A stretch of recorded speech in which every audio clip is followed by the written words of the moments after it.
C'est la partie du centre. Et le gambit danois lorsqu'on sacrifie un pion.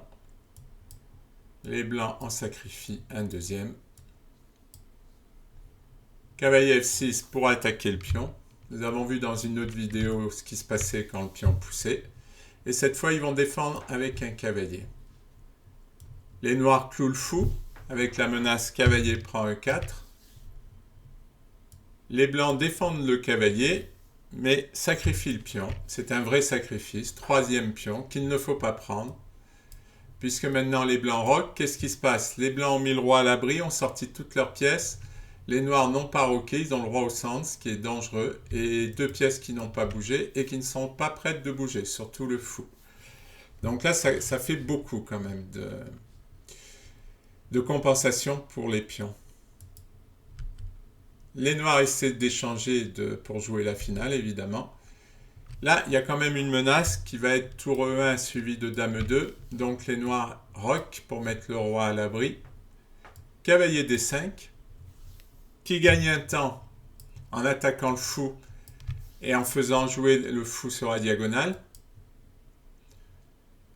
Le fou recule. Nous verrons plus tard s'il vient en E7. Et là, c'est comme dans la première vidéo, nous allons sacrifier le cavalier. Ça, c'est un sacrifice typique de cette ouverture et qui est assez terrible hein, parce que pour se défendre, c'est pas simple. Alors, nous verrons si le roi vient en H8, mais nous allons commencer par le pion. Dame G4, roi H8, dame H4 pour menacer et fou prend, et tout ça est forcé, hein, pour menacer fou prend F6, fou E7 pour défendre. Nous verrons tout à l'heure la variante roi G7. Et maintenant, fou D3, qui menace échec et mat, et qui est imparable. Les noirs ne peuvent pas se défendre. Toujours la même histoire, le pion n'a pas bougé, et le fou ne contrôle pas cette case. Donc nous allons revenir en arrière. Bon, premier retour en arrière qui est assez simple. Au lieu de jouer fou E7, les noirs peuvent défendre avec roi G7. Et là, un joli échec.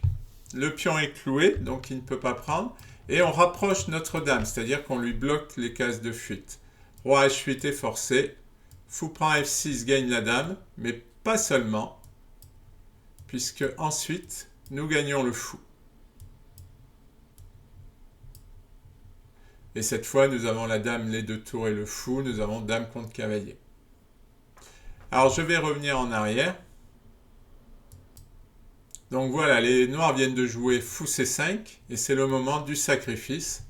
Et là, les noirs peuvent jouer roi H8. Les blancs vont sacrifier le cavalier.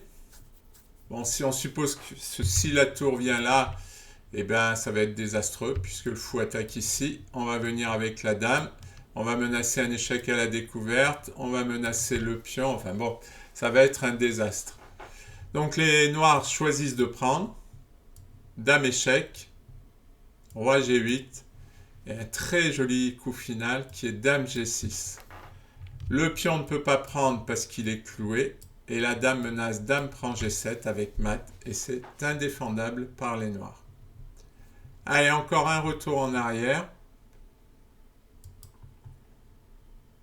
Après cavalier D5, nous avions vu que le fou venait en C5. Et il peut également venir en E7 pour défendre la case F6.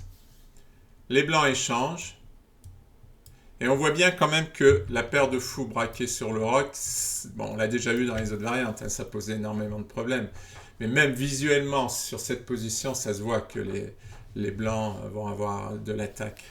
Et le pion ne pas bouger, donc le fou ne joue pas, ce qui fait que la dame peut venir en G4. Obligé de jouer G6 pour empêcher le mat. Et maintenant, dame D4. Et comment les noirs vont empêcher l'échec et mat sur cette ligne puisque le pion est cloué. Très belle attaque, très belle ouverture.